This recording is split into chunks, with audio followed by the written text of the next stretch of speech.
कुछ दिन के लिए यहाँ रह लो, फिर बदल लेंगे। शमशेर का कुछ पता चला? मैं क्यों करूँगा? मैं एक बार तुमसे मिलकर तुम्हारी मर्जी जानना। क्या ये फैसला तुमने अपने कुछ भी मुझे नहीं मिला। का सामान ले आया, आधा चोरी हो गया, घर वापस नहीं जाऊँ। दोस्तों, ड्रामा सीरियल कैसी तेरी खुदगर्जी के आने वाले एपिसोड में आप देखेंगे कि शमशेर महक को लेकर अपने नए घर में शिफ्ट हो जाता है और महक भी शमशेर के साथ जाने के लिए रजामंद हो जाती है। और वहीं पर आप देखेंगे कि जब शमशेर महक को लेकर अपने घर पर जाता है तो इसके पास घर में खर्च करने के लिए पैसे नहीं होते और इसके पास सिर्फ एक कीमती मोबाइल होता है।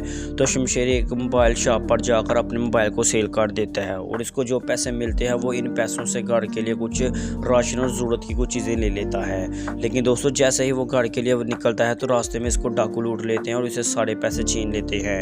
और शमशेर जब घर पर वापस आता है तो महक को बताता है कि इसके साथ ये हादसा पेश आया है। महक बहुत ज़्यादा परेशान हो जाती है। जब शमशेर अपने दोस्त शमीर को ये सब बातें बताता है तो इसका दोस्त शमशेर इसको कहता है कि यार, ये लाइफस्टाइल तुम्हारे लिए नहीं है, क्योंकि तुम कभी भी इस लाइफस्टाइल में एडजस्ट नहीं हो पाओगे। इसलिए बेहतर है कि तुम अपनी ज़िद को छोड़ दो और अपने फादर के पास घर वापस चले जाओ। तो शमशेर उसको गुस्से से कहता है कि खबरदार, आज तुमने ये बात की है, आइंदा कभी ये बात मत करना। मैं कभी भी आप उस घर में वापस नहीं जाऊंगा।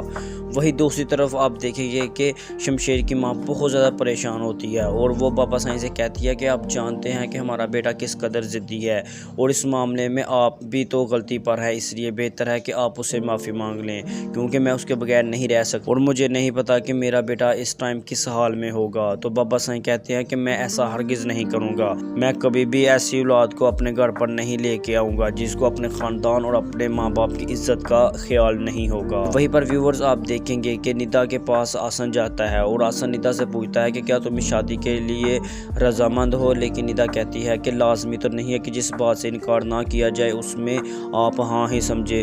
तो आसन वहाँ से चुपचाप चला जाता है क्योंकि वो समझ आता है कि निदा इस बात से खुश नहीं है। दूसरी तरफ महक अपने वालिदैन से मिलने जब घर पर आती है तो वो निदा से कहती है कि देखो, आज जो भी घर में हुआ वो बहुत गलत हुआ और उम्मीद है कि आसन तुम्हारे लिए एक अच्छा लड़का है। लेकिन निदा महक से कहती है कि आपको पता है कि आसन ने पहले आपसे शादी का वादा करके फिर बाद में मुकर गया था, तो अब मैं कैसे यकीन कर लूँ कि वो मेरे साथ ज़िंदगी भर साथ निभाएगा। तो वो अपनी बहन से कहती है कि देखो, तब हालात कुछ और थे, अब हालात कुछ और है। मुझे उम्मीद है कि आसन एक अच्छा लड़का है और वो तुमको खुश रखेगा। इसके बाद निदा अपने वालिद को जाकर कह देती है कि मुझे ये शादी के लिए आसन रजामंद है। तो निदा का फादर अपनी बेटी से पूछता है कि तुम इस फैसले से खुश तो हो ना, तुम किसी के बहकावे में आकर हाँ तो नहीं कर रही।